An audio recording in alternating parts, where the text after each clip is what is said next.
I've seen way too many people grab a cheap, off-the-shelf mini fridge for the patio, only to end up with a unit that rattles when you open the door, struggles to keep a six-pack cold, and leaks water onto the deck.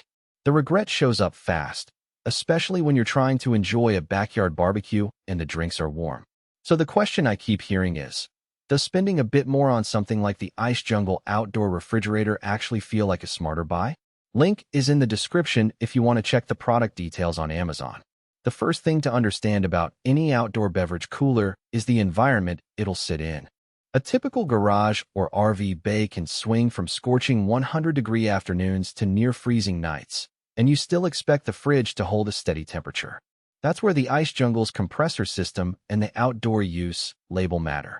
Unlike the thermoelectric models you might find for a kitchen countertop, this one uses a genuine compressor and a refrigerant that's advertised as environmentally friendly. In real-world terms, that means you won't notice the unit humming louder than a conversation, and you won't be fighting a temperature that drifts wildly when the sun hits the front. Capacity is the next practical hurdle. The spec sheet says 160 cans or 5.3 cubic feet, and that translates to roughly a full case of beer plus a couple of wine bottles, or enough space for a mixed selection of sodas, water, and a few small snack items. I've measured a similar-sized fridge in a friend's camper, and the removable coated shelves actually give you a decent amount of wiggle room. You can slide a six-pack of 12-ounce cans into each tier, and the top shelf is tall enough for a standard 750 milliliters wine bottle without it leaning. For anyone who hosts weekend gatherings or lives in an RV where every inch counts, that kind of flexibility is a real advantage. Temperature control is often where cheap alternatives fall flat. The ICEJUNGLE comes with a digital temperature knob that lets you dial in a range from roughly 33°F up to 68°F. The precise digital temperature controls claim isn't just marketing fluff. When I set it to 38°F and left it running for a full day, the internal thermometer I kept on a shelf stayed within a couple of degrees. That matters if you're storing craft beers that need a cooler environment than a standard soda. The unit also has an automatic light that turns on when the door opens, which is a small but handy feature when you're reaching for a drink after the sun has set. Now, the quiet side of the equation. The spec mentions a quiet cooling system under 39 dB. To put that in perspective, a normal conversation is about 60 dB, so the fridge is barely audible unless you're sitting right next to it. In my own test, I could have a low-volume podcast playing in the background and not even notice the compressor kicking in.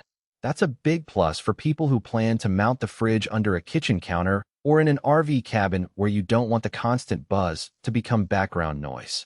Safety features are another area where budget models often cut corners. This ICEJUNGLE model includes a safety lock that can prevent kids from opening it, plus an overheat protection alarm that sounds if the internal temperature climbs too high. In a summer camping scenario, that alarm can be a lifesaver if the unit gets blocked by a tarp or if the vent gets clogged with debris. The lock also gives you peace of mind if the fridge sits in a shared space where pets or children might be curious. On the flip side, there are a few practical compromises you should be aware of before you click Add to Cart. First, the unit is marketed as both built-in and freestanding. That dual language can be confusing. The dimensions are a standard 24-inch width, but the depth is around 22 inches, and the front panel is a stainless steel finish that looks sleek, but can show fingerprints and smudges quite easily. If you plan to integrate it into cabinetry, you'll need to cut a precise opening and leave enough clearance for the rear ventilation grill. The manual warns that the rear should have at least a few inches of space to ensure proper airflow, so it's not a true drop-in built-in without some custom work. Another point is power consumption. Compressor units do use more electricity than thermoelectric ones, and while the ICEJUNGLE advertises an energy-efficient refrigerant, the real draw is still there.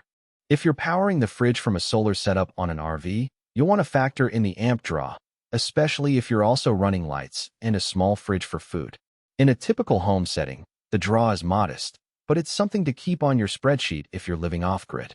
The price sits in the mid-range for outdoor beverage coolers, and the average rating on Amazon hovers at 3.9 stars out of 5 based on a little over 200 reviews. That tells me most owners find it